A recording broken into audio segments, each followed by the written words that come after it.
ధ్యానించుకుందాం. మనందరికీ పరిచయం ఉన్న అందరూ ఎక్కువ ధ్యానం చేసే వాక్యం ఇర్మియా గ్రంథం 33వ అధ్యాయం. ఇర్మియా గ్రంథం 33వ అధ్యాయం 3వ వచనము. దేవునికి స్తోత్రం. హల్లెలూయా.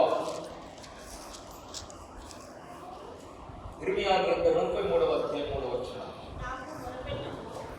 నేను నీకు ఉత్తరమిచ్చేదను, నువ్వు గ్రహింపలేని గొప్ప సంగతులను గూఢమైన సంగతులు నీకు తెలియజేయుదును. దేవుని పరిశుద్ధ నామమునకు స్తోత్రము కలుగును గాక. దేవుని బిడ్డలారా, దేవుడు తన భక్తులకి సెలవిస్తున్న మాట ఇది. మొదటి వచనం మరొకసారి చదువు. మొదటి వచనం చదువు ఒకసారి.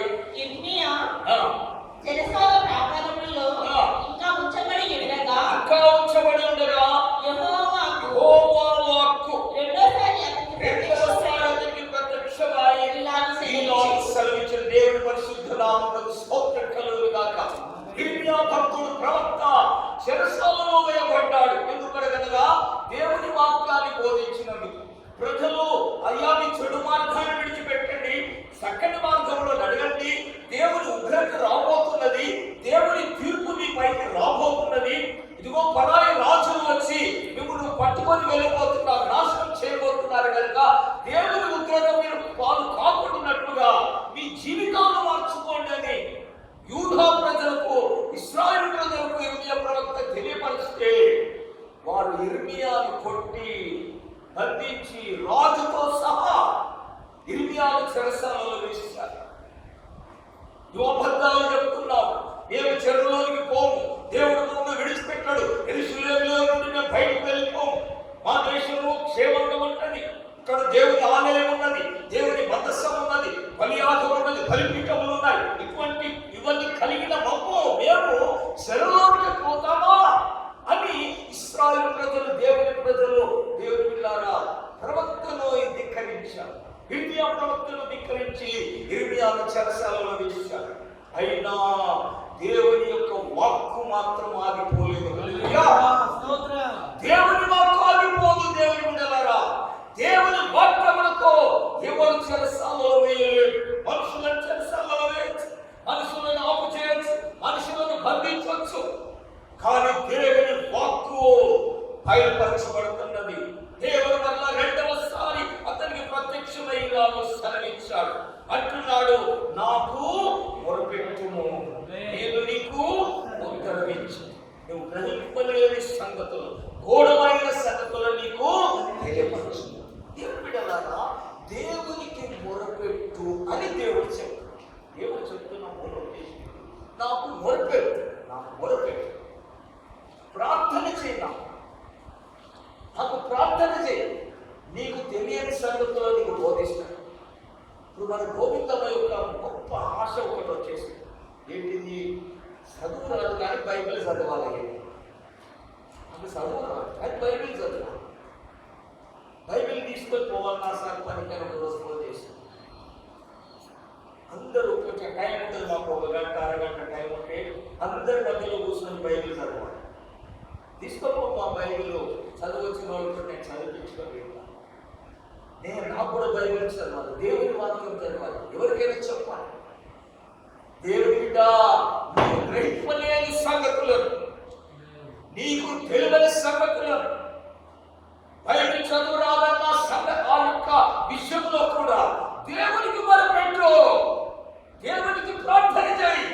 నువ్వు గ్రహింపలేని సంగతులను, నీ చదువుకు అర్థం కాని సంగతులను, చదువుకున్న వాడిని కూడా తెలియని సంగతులను దేవుడు నీకు బయలుపరుస్తాడు, దేవుడు నీకు తెలియపరుస్తాడు. గూఢమైన సంగతులు, రహస్యమైన సంగతులను, మంచి మంచి చదువుకున్న వారికి అర్థము కాని సంగతులను, గూఢమైన సంగతులను దేవుడు నీకు బయలుపరుస్తాడు. ఎప్పుడు? నాకు మొరపెట్టు, నాకు ప్రార్థన చేయి, ప్రార్థన చేయి. ఎందుకు ప్రార్థన చేయకపోతే దేవుడు తెలియపరచకూడదా? దేవుడు తెలియపరచకూడదా? లేదు. దేవుని బిడ్డల, దేవుని బిడ్డలు ప్రార్థన చేస్తేనే దేవుడు కార్యాలను చేస్తాడు. ప్రార్థన చేయాల్సిందే. ప్రార్థన చేయకుండా దేవుడు తన కార్యములను చేసినట్టు ఎక్కడ లేదు. ప్రార్థన చేయాల్సిందే. ప్రార్థిస్తేనే దేవుడు కార్యం.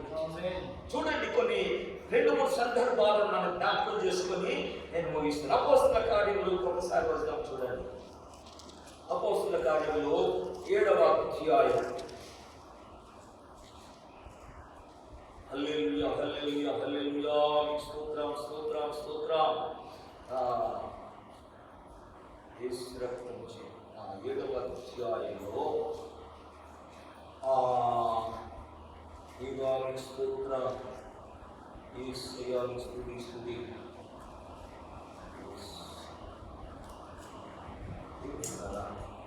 7వ అధ్యాయము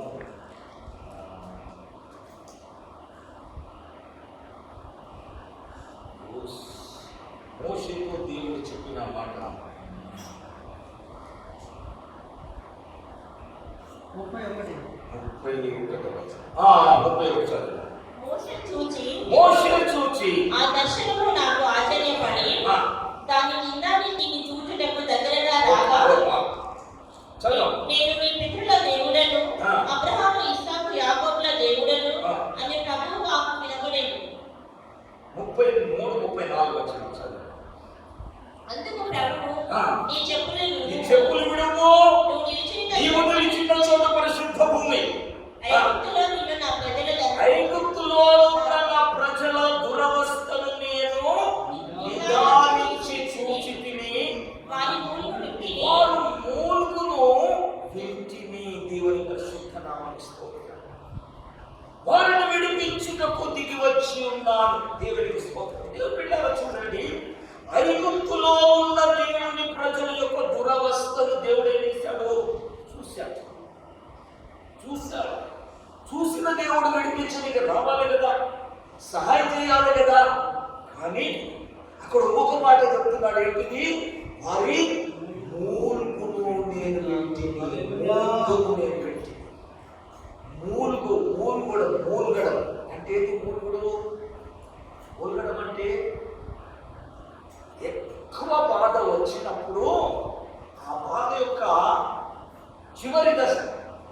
బాధ కలిగితే ఏడుస్తాం, ఇంకా బాధ ఎక్కువ కలిస్తే పెద్ద ఏడుస్తాం, అవునా? ఇంకా బాధ కలిస్తే ఏం చేస్తాం? లోపల ఏడుస్తాం. ఇంకా పట్టరాని బాధ కలిగితే ఏడువరు, మూలుగులు వస్తాయి. మూలుగులు బాధ లోపల తట్టుకోలేక నోట్ల నుంచి ఏడుపు వస్తుంది. బాధ తట్టుకోలేక ఏడుపు వస్తుంది. దేవుని బిడ్డలారా, అనుభవం పెరిగే కొద్దికి ప్రార్థన యొక్క అనుభవం ఇది. ప్రార్థన అనుభవం పెరిగే కొద్దికి, అనుభవంలో పెరిగిన వారు ఇంకా ప్రార్థనలో మాటలు మాట్లాడరు, మూలుగుతో ఉంటారు. మూలుగుడు దేవునికి ఆత్మలో వారికి, దేవుని బిడ్డలారా ఆత్మలో వారికి కనిపిడి అవుతుంటది. అంతరంగంలో అది కనబడవుతుంటది. ఆ దాంట్లో నుండి వచ్చే మూలుగులు. ఇశ్రాయేలు ప్రజల బాధలు ఎంతగా అయిపోయినాయంటే వారు ఎవరికి చెప్పుకోలేకపోతున్నారు. దేవునికి మొరపెట్టుకునే స్థితి అయిపోయింది. దేవునికి అడిగిపోయిపోయింది. అందులో నుంచి వారికి మూలుగులు వస్తున్నాయి. ఆ మూలుగులు దేవుని దగ్గరికి చేరిపోయారు. ఎవరికి మొరపెడుతున్నారు మీరు? ఎవరికి మూలుగుతున్నారు? ఎవరి కొరకు మూలుగుతున్నారు? దేవునికి మూలుగు వినబడాలని, దేవునికి వారి ప్రార్థన వినబడాలని, దేవునికి వారి యొక్క బాధలు దేవుడు చూడాలంటే నీ మూలుగు దేవుని సన్నిధికి వెళ్ళాలి, నీ ప్రార్థన దేవుని సన్నిధికి వెళ్ళాలి. నీ కష్టం కలుగుతున్నది, దేవుడు నన్ను చూస్తలేడా? చూస్తున్నాడు. ప్రార్థించు, అడుగు, నువ్వు ప్రార్థన చేయి. ఇశ్రాయేలు ప్రజల యొక్క దురవస్థను నేను చూచితిని, వారి యొక్క మూలుగును నేను వింటిని. నిర్గమకాండములో మాట ఒకసారి చూడండి. 2వ అధ్యాయం, నిర్గమకాండం 2వ అధ్యాయం 23వ వచనం. దేవానికి స్తోత్రం స్తోత్రం స్తోత్రం నాయన. 2వ అధ్యాయం 23వ వచనం. చదువు, గట్టి చదువు. చనిపోయేదో ఇశ్రాయేలీయులు తాము చేయుచున్న గట్టి పనులను బట్టి నిట్టూర్పులు విడుచుచు మొరపెట్టుచుండగా, తమ గట్టి పనులను బట్టి వారు పెట్టిన మొర దేవుని యొద్దకు చేరెను. దేవుని పరిశుద్ధ నామమునకు పనులు చేస్తున్నారు, కష్టమైన పనులు చేస్తున్నారు, వెట్టి పనులు. అనగా పని చేసిన దానికి కూలి కూడా ఇవ్వరు. అది వెట్టి పని, వెట్టి చాకరీ అంటాడు కదా. వెట్టి చాకరీ చేసిన పనికి కూలి రాకుండానే కష్టమైన పని చేస్తున్నారు. ఆ కష్టమైన పని చేస్తూ, భారమైన పని చేస్తూ, దానికి తగినంత జీతం రాక దేవుని బిడ్డలారా ఉపవాసాలతో, ఆకలితో, వస్త్రహీనతతో, దేవుని బిడ్డలారా స్నానాలు లేవు, వారి యొక్క శుభ్రత లేదు. అటువంటి హీన దశలో ఉండి ఇశ్రాయేలు ప్రజలు దేవునికి మొరపెట్టి ఉండగా, దేవునికి ప్రార్థన చేసి ఉండగా, దేవుని సన్నిధిలో విజ్ఞాపన చేసి ఉండగా, దేవుడు వారి దురవస్థలు చూడడం కాదు, వారి పెట్టిన మొరలు దేవుడు విన్నాడు. వారి మూల్గులను దేవుడు విన్నారు. ఏడ్చే స్థితి కూడా అయిపోయింది వారిది. ఏడ్చే శక్తి కూడా లేదు. దేవుడు పిల్లారా, ఏడ్చే ప్రార్థన చేసే ఓపిక కూడా లేదు. మూల్గులు వస్తున్నాయి, మూల్గులు. ఆ మూల్గులే దేవుని సన్నిధి చేరిపోతున్నాయి. ఆ ప్రార్థనే దేవుని సన్నిధి చేరిపోతున్నాయి. దేవుడు కదిలిపోతున్నాడు. దేవుడు దేవుడు తన వాగ్దానాలను జ్ఞాపకం చేసుకుంటున్నాడు. తన వారి పితరులతో అబ్రహాము, ఇస్సాకు, యాకోబులతో చేసిన వాగ్దానాలను దేవుడు జ్ఞాపకం చేసుకుని దేవుడు దిగి వచ్చాడు. దేవుడు అంటున్నాడు, నేను ఇశ్రాయేలు ప్రజల యొక్క దురవస్థను చూసి వారు పెట్టిన మూల్గులు విని అబ్రహాము, ఇస్సాకు, యాకోబులతో తాను చేసిన నిబంధనను జ్ఞాపకం చేసుకొనెను. దేవుని పరిశుద్ధ నామమునకు స్తోత్రం. దేవుని యొక్క నిబంధన, నీ పట్ల దేవుని సంకల్పం ఉన్నది, నీ పట్ల దేవుని ఒక ఉద్దేశం ఉన్నది. అది దేవుడు నెరవేర్చాలి, అది దేవుడు జరిగిస్తాడు. దేవుడు జరిగిస్తాడని నేను ప్రార్థన చేయకుండా ఉంటాను. అంతేనా? దేవుడు విడలాగా దేవుడు నీ పట్ల ఉన్న సంకల్పం, నీ పట్ల ఉన్న ఉద్దేశం నెరవేర్చబడు కాలం వచ్చింది. అది నెరవేర్చే సమయం ఉన్నది. కానీ మనం చేయవలసింది ఏంటిది? ప్రార్థన. దేవుని సొంత ప్రార్థన. మోషే, నేను పరలోకం నుండి దిగి వచ్చినాను, మోషకు ప్రత్యక్షమాడు. నా ప్రజలు విడిపించాను, వారి మూలుగులు నేను విన్నాను, వారి దురవస్థ చూశాను. కానీ మరి ప్రార్థన నా సన్నిధికి ఇచ్చేది. మరి ప్రార్థన దేవుడేమో పైనుంచి మీరు పరిస్థితిని చూశారు. భూలోకము నుండి దేవుడి దగ్గరికి పోయింది, ప్రార్థన పోయింది, మూలుగు పోయింది. ఇక్కడ నుండి దేవుడి సన్నిధికి పోయి ఆయన సింహాసనాన్ని కదిలించేస్తారు. ఈ ప్రార్థన దేవుని కదిలించాడు. పేతురు చెరసాలలో ఉండగా సంఘం ఏం చేస్తున్నది? అత్యాసక్తితో ప్రార్థన చేస్తుంది. పేతురు చనిపోడు. ఎందుకు? ఇప్పుడో చెప్పిన పేతురుకు, యేసుప్రభు వెళ్ళక ముందే పేతురుకు చెప్పాడు, నువ్వు ముసలితనమైన తర్వాత నీకు ఇష్టం లేని స్థలంలో వెళ్ళి అక్కడ చనిపోతావని పేతురుతో యోహాను సువార్త చివరి అధ్యాయంలో చెప్పేశాడు. పేతురుకు తెలుసు. కానీ దేవుని దూతనాడికి పంపడానికి, ఆ చెరసాల తలుపులు తీయబడానికి, దేవుని కార్యం జరిగించబడాలని సంఘము ప్రార్థన, సంఘ ప్రార్థన దేవుని సన్నిధించి దేవుడు అక్కడ నుండి తన దూతను పంపించి తన దాసునికి విడుదల కలిగించాడు. దేవుడు మన దురవస్థను చూస్తున్నాడు. ఈ దురవస్థలో, ఈ పరిస్థితిలో దేవుని బిడ్డ, దేవుని కార్యం మన పట్ల జరిగించబడాలంటే ఆయన సన్నిధిలో మనం ప్రార్థన చేయాలి, ప్రార్థన విజ్ఞాపనలు చేయాలి, ప్రార్థన సహాయాన్ని మనం పొందుకోవాలి. దేవునికి స్తోత్రం. దానియేలు జీవితంలో ఒక రెండు సంభవాలను మనం చూసుకొని మనం ప్రార్థన చేసుకుందాం.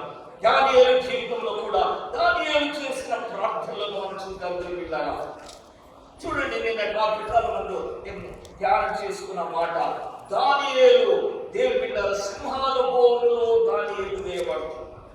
ఎందుకు వేయబడుతున్నాడు దానియేలు సింహాల బోనులో? దానియేలు సింహాల బోనులో వేస్తున్నారు ఎందుకొరకు? చూడండి, 6వ అధ్యాయం, దానియేలు గ్రంథం 6వ అధ్యాయం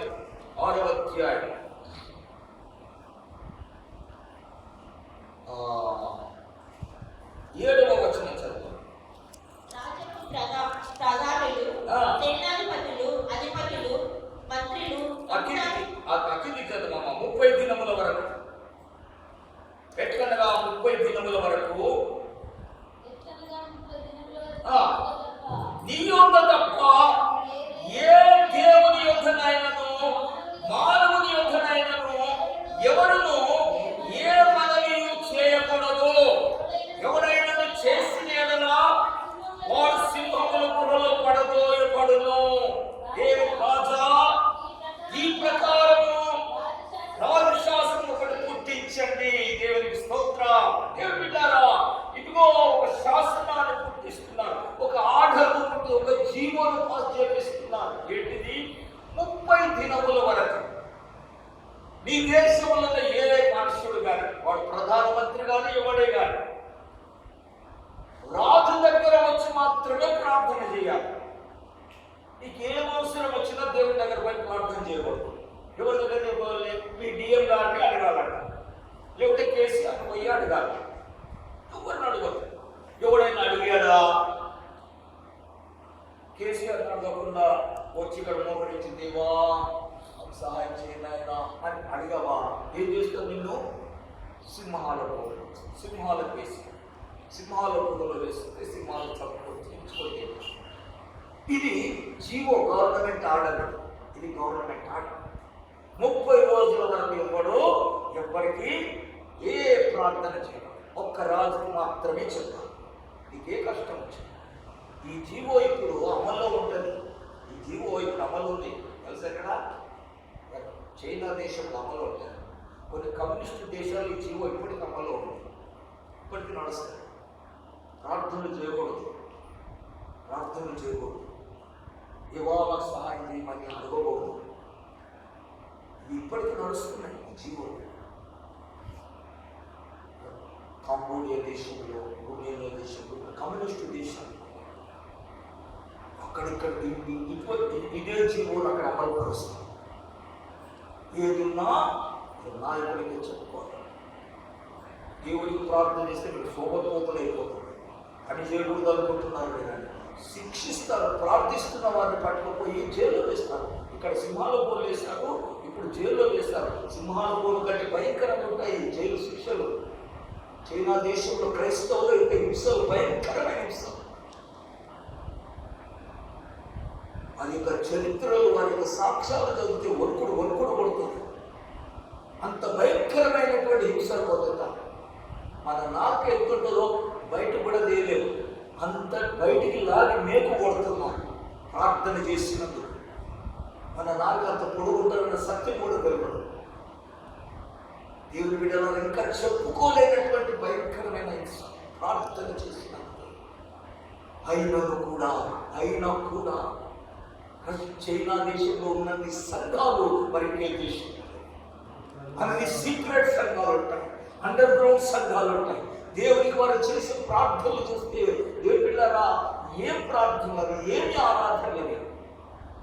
కొన్ని యూట్యూబ్లలో అక్కడక్కడ చైనాలో ఉన్న చర్చెస్ అని కొన్ని చూడండి. వారు చేసే ప్రార్థనలు, వారి ఏడుపు, వారి ప్రార్థనలు, వారి ఆరాధనలు.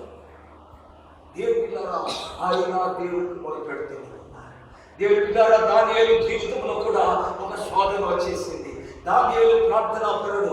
దానియేలు దేవునికి ముమ్మారు ప్రార్థన చేసేవాడు. ప్రతిరోజు దేవుడు దినమునకు 3 సార్లు దేవునికి ప్రార్థన చేసేవాడు. యెరూషలేము తట్టు తన యొక్క కిటికీ తలుపులు తెలుసుకొని ఆకాశమందున్న దేవునికి మొరపెట్టేవాడు. దేవుని బిడ్డలారా దానియేలు యొక్క ఆశ కోరికలతో ఒకటే, అయ్యా మేము ఈ బబులోను దేశంలో ఉన్నాం, ఈ చెరలో ఉన్నాం, ఈ బానిస స్థితిలో ఉన్నాం, ఈ కష్టాలలో ఉన్నాం. దేవా మేము దేవుని మందిరానికి దూరంగా ఉన్నాం, యెరూషలేముకు దూరంగా ఉన్నాం.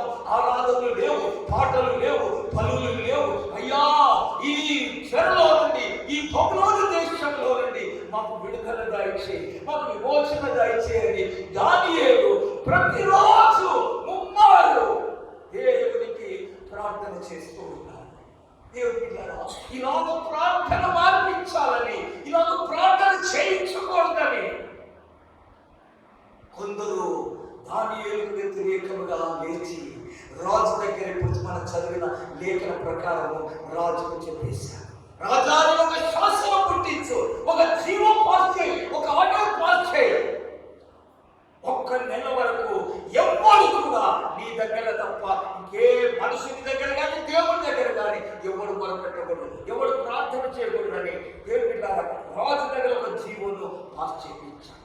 ఆ జీవో పాస్ అయిన సంగతి తెలిసి కూడా ఇప్పుడు మనం ఆ కిందకి చదవాలి. 10వ వచనం చదువు.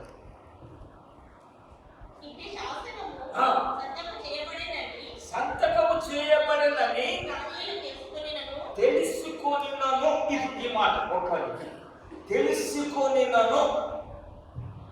ఇట్టి జీవో సంతకము చేయబడిందని దానియేలు తెలుసుకొనినను. ఎరిగి బాహటంగా ఎరుగుడు దానియేలు తెలుసుకొనినను.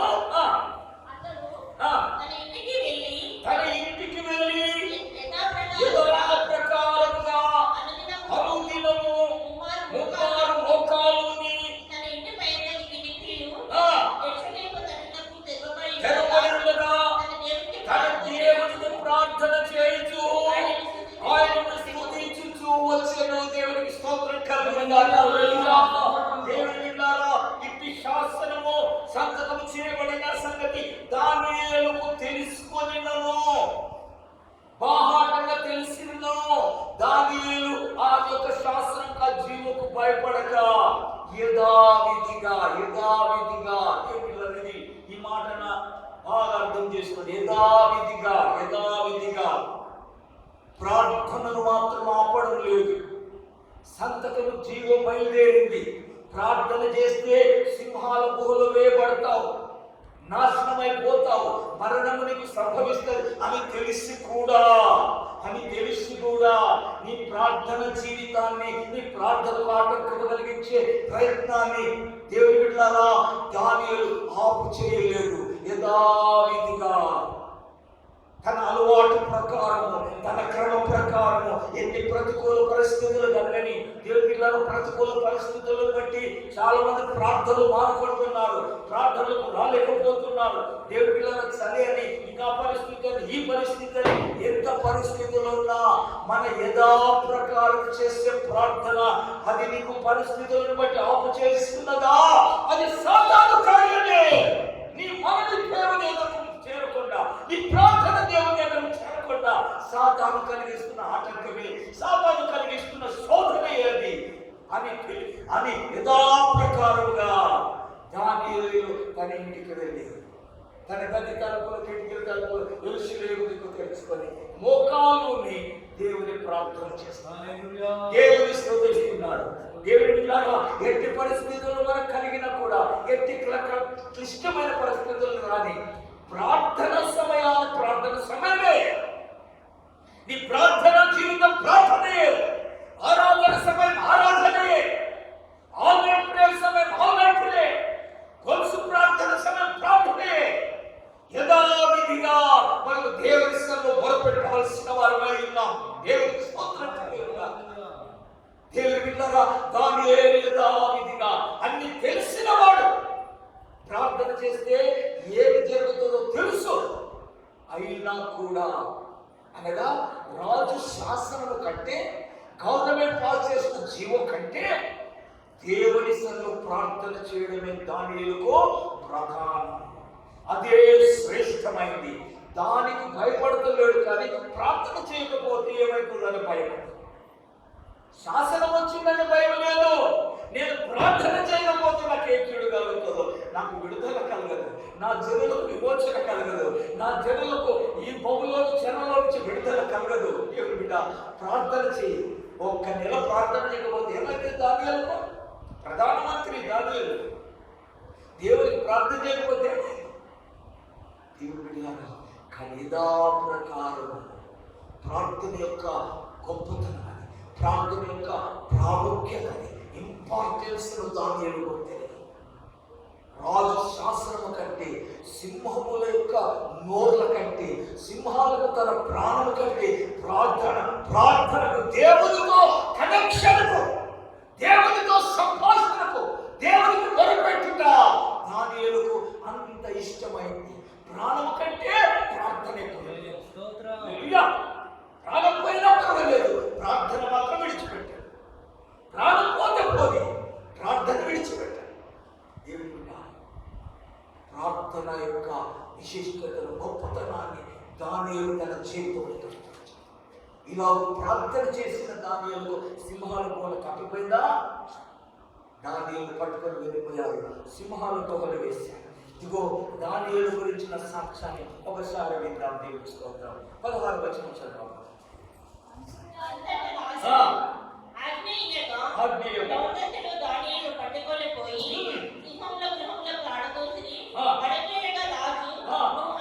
నీవు అనుదినము తప్పక సేవించుచున్నా నీ దేవుడే నిన్ను రక్షించును. హల్లెలూయా.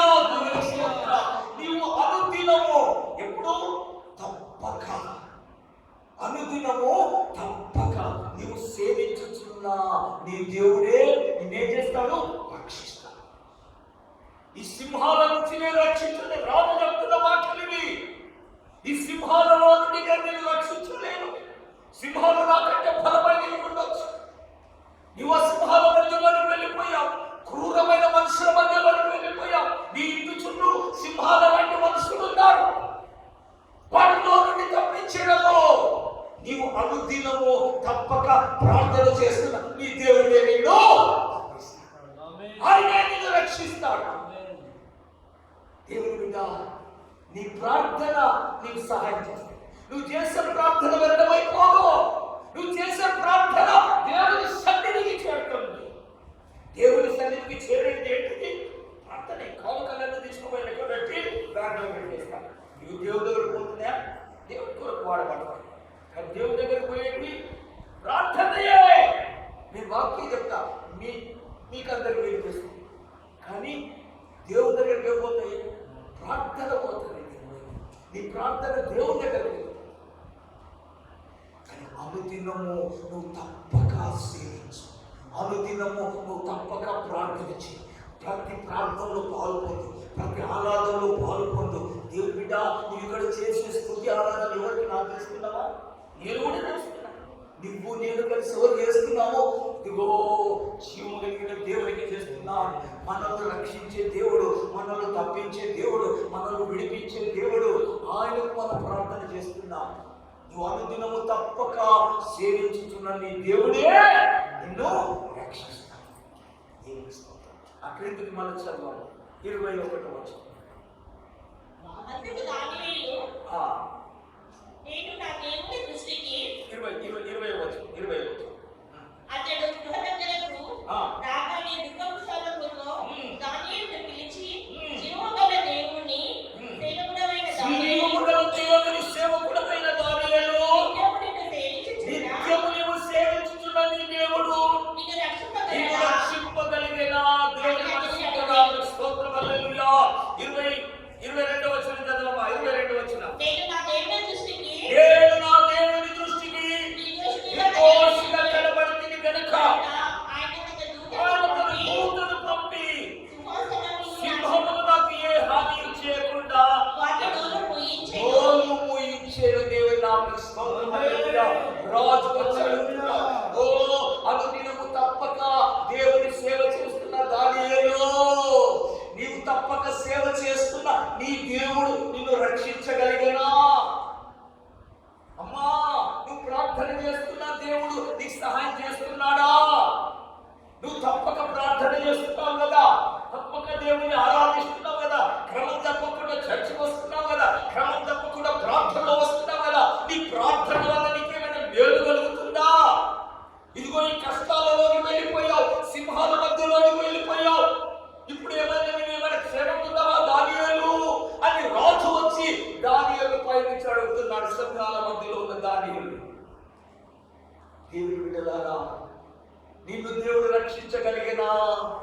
దేవుని బిడ్డ, ఆ సింహాల మధ్యలో ఉండి, ఆ కష్టాల మధ్యలో ఉండి, ఆ శోధన మధ్యలో ఉండి, ఆ భయంకరమైన మనుషుల మధ్యలోనే ఉండి దానియేలు ఇదిగో రాజుకు ఉత్తరం ఇస్తున్నాడు. ఏమంటున్నాడమ్మా? 22 ఒకసారి చెప్పు, చదవమ్మా. నేను నా దేవుని దృష్టికి నిర్దోషిగా కనబడితిని గనుక. చాలు. నేను నా దేవుని దృష్టికి ఎలా కనబడ్డాడు? నిర్దోషిగా. ఏంటిది నిర్దోషత్వం? ఏంటిది దానియేలు యొక్క నిర్దోషత్వం? శాసనము పుట్టినా, శాసనము బయలుదేరినా, ప్రార్థన చేయకూడదని ఆటంకం వచ్చినా, సింహాల బోర్లో పడతాడన్న సంగతి తెలిసిన దేవుని సన్నిధానంలో యథావిధిగా ప్రార్థన చేయడమే దానియేలు కలిగిన దోషత్వం. దోషం లేని జీవితం, ప్రార్థన మారని జీవితం, దోషం లేని జీవితం, ప్రార్థనకు ప్రాధాన్యత ఇచ్చే జీవితం, దేవునితో గడిపే జీవితం ప్రార్థన జీవితం, దేవునితో సంభాషించే జీవితం ప్రార్థన, దేవునికి నీ కష్టాలు చెప్పుకునే జీవితం ప్రార్థన. ఇది మానవులైతే దేవుని సహాయం ఎప్పుడు పొందుకుంటాము? దేవుని సహాయం ఎలా కలుగుతుంది? నీ కష్టాల్లో, నీ ఇరుకులో, ఇబ్బందులో నీకు సహాయం చేయగలగాలంటే నేను నా దేవుని దృష్టికి నిర్దోషిగా కనబడుతుంది. దేవుడి మీద కష్టాలు రావని కాదు, కష్టాలలో దేవుడికి తోడై ఉండాలి. కష్టాలలో నుండి నేను బయటికి తీసుకురావాలి. దానియేలును సింహాల బోర్డు పడేయాలి, అక్కడి నుంచి బయటికి తేవాలి. అప్పుడు రాజు ప్రపంచమంతటి ఉత్తరం రాసి పంపించేశాడు.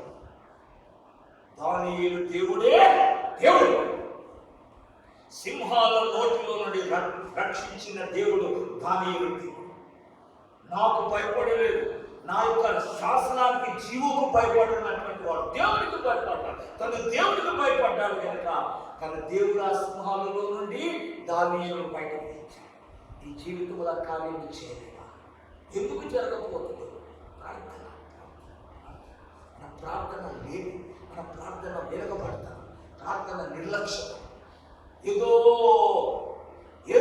పనిని బట్టి, ఏదో శాఖను బట్టి, ఏదో పరిస్థితిని బట్టి ప్రార్థించలేకపోతున్నా. ప్రార్థనకు రావాల్సిన సత్యం తెలుసు. దానియేలు లాంటి పరిస్థితి ఎవరికైనా కలుగుతుందా? అటువంటి జీవులు ఏమైనా ఉన్నాయా? నువ్వు ప్రార్థనకు పోతే సంపేస్తాను ఇంట్లో అని అంటున్నారా? దేవుని బిడ్డలారా, ప్రార్థన యథావిధిగా దేవుని స్థితిలో మనం ప్రార్థన కొనసాగించాలి. దేవునితో సహవాసంలో బ్రేక్ చేసుకోవాలి. ఎవరి కొరకు కాదు ప్రార్థన. ఈ ప్రార్థన దేవుడికి నీకున్నటువంటి సంబంధం. దానియేలు సింహాలలో నుండి తప్పించగలిగింది దానియేలు యొక్క ప్రార్థన జీవితం. నా దేవుడి దృష్టికి నేను నిర్దోషిగా కనబడుతుంది కనుక లేకుంటే కనబడకుంటే దేవుడు తప్పించకూడదు, సింహాల పాలైపోతుంది. నేను కనబడ్డా, ఇన్ని కష్టాలు వచ్చిందని ప్రార్థన మానలేదు కనుక నా దేవుడు నన్ను నిర్దోషమే ఉంచాడు. నా దేవుడి గురించి నేను నిష్ఠుడనయ్యాను కనుక ఆయన అన్నీ వచ్చి సింహాలు నోరు మూసేశాడు. నీ మీదికి వస్తున్న వారి నోరు మూసేస్తాడు. నీ మీదికి వస్తున్న వారి యొక్క కార్యంలో మూసేస్తాడు. నీకే కీడు కలగకుండా కాపాడుతాడు. ప్రార్థనలు మానవద్దు. దేవుని బిడ్డలారా, దానియేలు జీవితంలో మరొక ప్రార్థనలు చూసుకొని మనం ప్రార్థన చేసుకుందాం. దేవుని స్తోత్రం. హల్లెలూయా. 9వ అధ్యాయం 9వ అధ్యాయం యేసయ్యా 2వ వచనం చదువు. మొదటి సంవత్సరం ముందు దానియేలును నేను యెహోవా తన ప్రవక్తలకు ఇర్మీయాకు సెలవిచ్చి నేను చెప్పినట్లు యెరూషలేము పాడుగా ఉండవలసిన 70 సంవత్సరములు సంపూర్తి వచ్చున్నవని గ్రంథము వలన గ్రహించి తిని అంతటా నేను గోడపట్ట కట్టుకొని భూమి తలపై వేసుకొని ఉపవాసం ఉండి ప్రార్థన విజ్ఞాపనలు చేయుటకై ప్రభువు దేవుని ఎదుట నా మనస్సు నిబ్బరము చేసుకొంటిని. ఈ పిల్లలు చూడండి, ఇశ్రాయేలు ప్రజలు బబులోను దేశానికి వెళ్ళిపోయారు. అక్కడ ఎంతకాలం ఉంటారు అన్నది కూడా దేవుడు ముందుగానే ఇర్మీయా ప్రవక్త ద్వారా చెప్పాడు. ముందుగానే చెప్పాడు. ఎన్ని సంవత్సరాలు ఉంటారు? 70 సంవత్సరాలు మీరు బబులోనులో ఉంటారు, చెరలో ఉంటారు. 70 సంవత్సరాల తర్వాత నేను మళ్ళీ బయటకు తీసుకొని వస్తానని ముందుగానే చెప్పేశాడు. ఇర్మీయా ప్రవక్త ద్వారా చెప్పిన మాటలన్నీ రాసి పెట్టారు. ఆ రాసి పెట్టి ఇప్పుడు దానియేలు ఆ గ్రంథాన్ని తీసుకొని చదివాడు.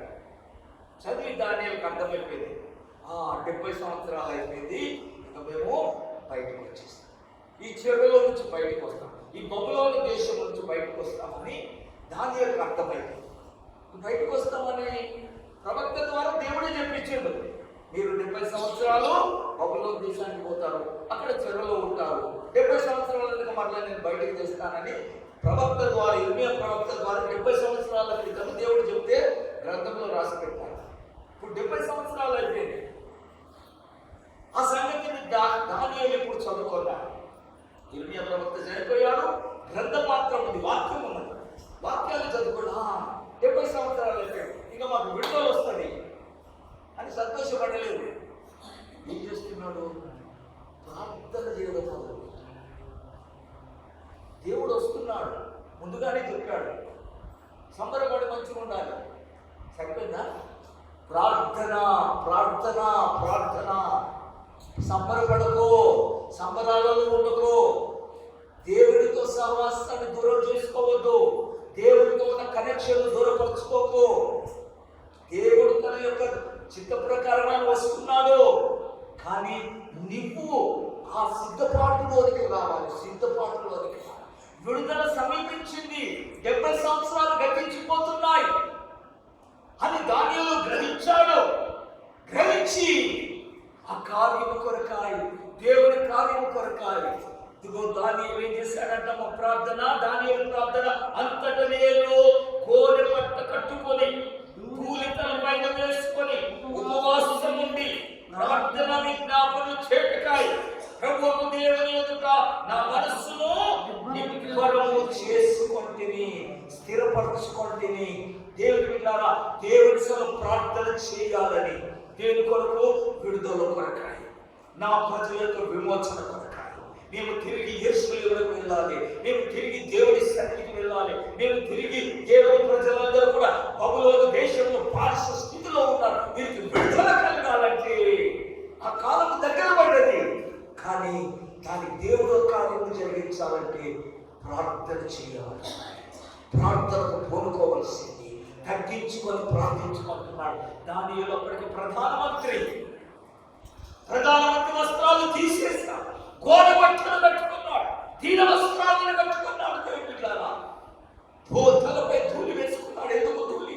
కిరీటం ఉండే తలది కిరీటం పక్కన పెట్టేసి, దేవుడిలారా నేను మట్టి వాడనన్న సత్యాన్ని చెప్పుడు కొరకాయి తలపై ధూళి వేసుకొని, దేవుడిలారా గోడ బట్ట రాజవస్త్రాల అధికారం తన హోదాలు అంతా పక్కగా మారేసి, దేవునిలో నేను వట్టి వాడనైనా రిక్తుడనయ్యా, నీవే ధనవంతుడు, నేను దరిద్రుడనని ఒప్పుకొని దేవునిలో మోకాలుని, దేవుడి బిడ్డలారా ప్రార్థనలను, విజ్ఞాపనలను, దేవుడి బిడ్డలారా ఉపవాసం ఉండి ప్రార్థన విజ్ఞాపన చేయటకాయ తన మనస్సును స్థిరపరచుకుంటున్నాడు. మనస్సును స్థిరపరచు, మనస్సును దేవుడి బిడ్డలారా ప్రార్థన కలిగి మనసును తిప్పుకో. ప్రార్థనకు వెళ్ళాలని నీ మనసుకు చెప్పు. నీకు విడుదల కావాలా? నీ కుటుంబానికి విడుదల కావాలా? నీ జనాభానికి విడుదల కావాలా అని ఆశ ఉన్నది. దేవుడు చేస్తాడని తెలుసు, మన పరిస్థితులు మారుస్తాడని దేవుడు చేస్తాడు అని సత్యం తెలుసు. ఆ కార్యము దేవుడు జరిగించిన కొరకాయ ఉపవాసము, ప్రార్థనలోనికి రా. మన ఏ స్థితిలో ఉన్నా దేవుని కార్యం చేయాలంటే దేవుని దగ్గర మనం తగ్గించుకోవాల్సింది. ఇశ్రాయేలు ప్రజలు ఐగుప్తులో 430 సంవత్సరాలు ఉంటారని అబ్రహాముకు చెప్పాడు దేవుడు. అబ్రహాముకు చెప్పాడు, నీ సంతానం 430 సంవత్సరాలు పరాయి దేశంలో ఉంటాడు, అదైన తర్వాత నేను తీసుకుని వస్తానని చెప్పాడు. ఆ కాలం సమీపమైతానికి ఇశ్రాయేలు ప్రజల్లో నుండి మూలుగు ప్రార్థన మర్చిపోయిన వాళ్ళు. యోసేపు ఉన్నంత కాలం బాగా తిండి దొరుకుతుంది, తిని గప్చు మస్తున్నారు. ఇంకా ఆ కానాన్ దేశము గురించి ఆలోచన లేదు ఇశ్రాయేలు ప్రజలకు.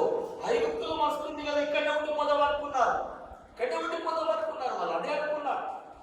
అందుకే దేవుడు వారి కష్టాలు కలిగించినందుకు యోసేపు ఎరుగని రాజుకు పంపించాడు.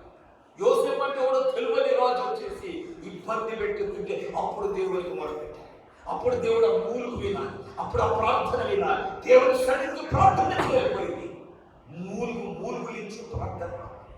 దేవుడి బిడ్డ, మన కొన్ని పరిస్థితులు ఎందుకు కలుగుతాయంటే నువ్వు దేవుడి సన్నిధిలో ప్రార్థించనీకే, ప్రార్థన చేయనీకనే, ప్రార్థన జీవితంలోనికి రానికనే ఈ పరిస్థితులు ఎందుకు కలుగుతాయి? దిగులు ఎందుకు కలుగుతున్నాయి? మర్చిపోతే దేవుని మర్చిపోయాం, ప్రార్థన జీవితాన్ని మర్చిపోయాం. దానియేలుకు వచ్చేసింది గొప్ప శోధన. చెరసాలు, ఇదిగో సింహాల బోన్లో వేయబడతావు, ప్రార్థన చేస్తే సింహాలు వేయబడతావు అని తెలిసిన కూడా యథావిధిగా ముమ్మారు మోకాలు ఉండి దేవుని ఎదుట ప్రార్థన చేస్తున్నాడు. యెరూషలేము దిక్కు ఆయన ముఖాన్ని తిప్పుకున్నాడు, దేవుని వైపు ముఖాన్ని తిప్పుకొని ప్రార్థనలు చేస్తున్నాడు. దేవుడు 70 సంవత్సరాలు గతించిపోతున్నారు, విడుదల సమీపమైంది అన్న సత్యం తెలుసుకొని కూడా దానియేలు తను తాను తగ్గించుకొని తన అధికారం అంతా పక్కన పెట్టి, తన యొక్క హోదాను పక్కన పెట్టి, తన అన్ని పక్కన మారేసి గోడ బట్ట కట్టుకొని ఇదిగో దుమ్ము ధూళిలో వచ్చి ప్రార్థన చేస్తున్నాడు. దేవుని యొక్క కార్యం చేయకుండా దేవుని బిడ్డ ప్రార్థనను నిర్లక్ష్యం, ప్రార్థనను నెగ్లెక్ట్ చేయకు, ప్రార్థనను చిన్న చూపుగా ఎంచకో. ఏ బలహీనత నిన్ను దేవుని సన్నిధి నుండి దూరపరచగలదు? ఏ బలహీనత దేవుని సన్నిధిలో దూరపరచు? ఏ బలహీనుడైనా దేవుని దగ్గరకు వచ్చి ప్రార్థన చేస్తేనే కదా దేవుడు స్వస్థపరిచింది. కుష్ఠరోగి వచ్చాడు, అయ్యా నీకు ఇష్టడైతే నన్ను శుద్ధిని కలిగి. ప్రార్థన